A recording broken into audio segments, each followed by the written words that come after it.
Вот сегодня в Израиле тоже они объективно на ситуацию не смотрят.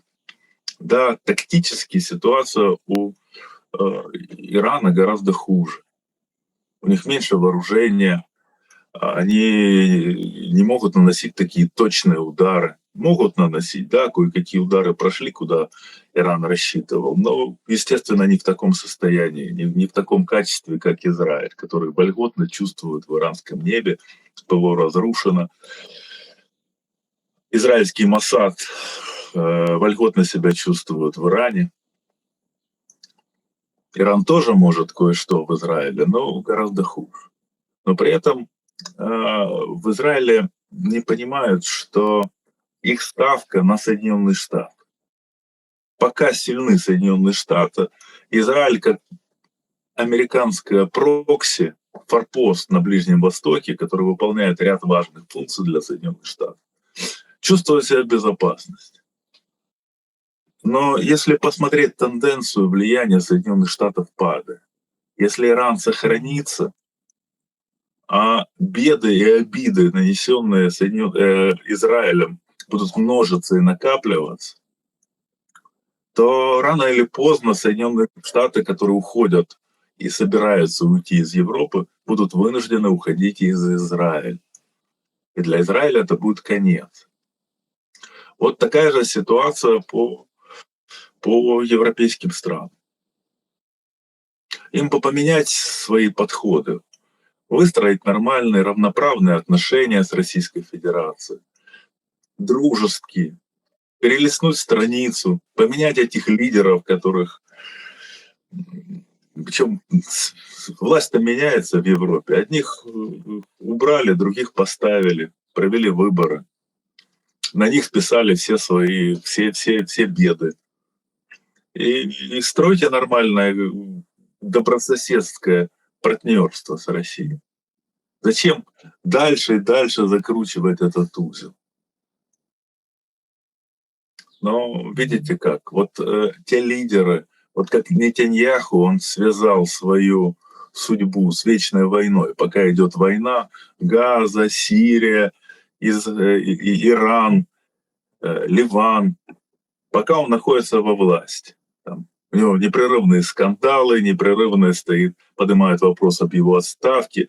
Пока война, пока нападение, он во власти. Так и ряд европейских лидеров. Пока война на Украине, пока можно консолидировать общество, пока можно объяснять консолидацию и попирание демократических прав населения противостоянием с Россией, они остаются у власти. Но это не выгодно ни Европе, ни народам Европы, ни бизнесу европейскому. Долго так невозможно. Ведь можно раз обмануть, можно одного человека, можно второй раз обмануть многих людей. Но нельзя всегда и постоянно обманывать всех. Вот тенденция, которую мы видим в Европейском Союзе, показывает о том, что вот такой подход и лидеры, которые придерживаются такого подхода, они потихоньку собирают все меньше и меньше поддержки у населения, и рано или поздно давление будет настолько сильное, что им придется уйти.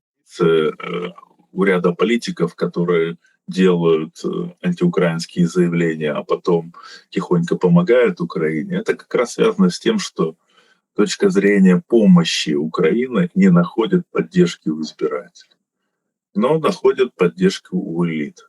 Поэтому тихонько для европейских элит делается одно, а для избирателей говорится другое.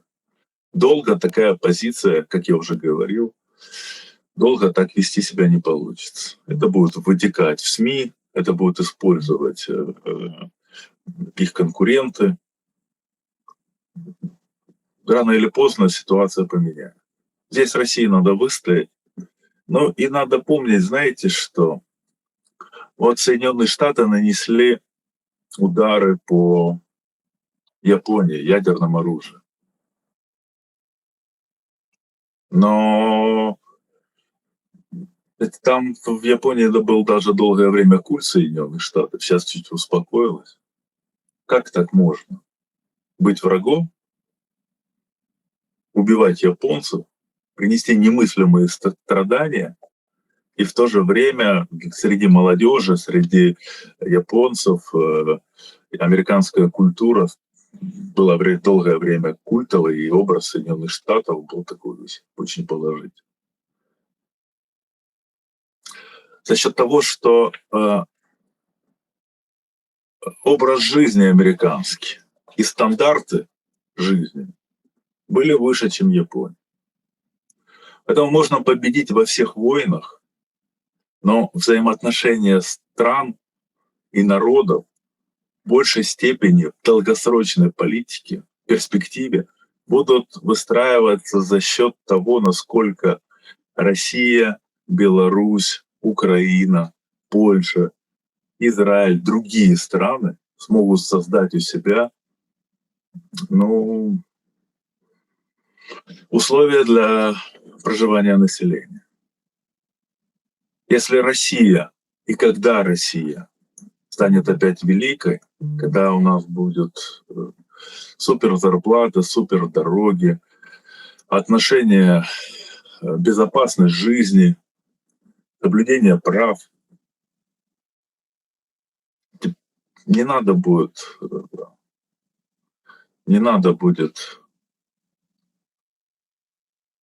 воевать. Все и так придут и поклонятся, и присоединятся.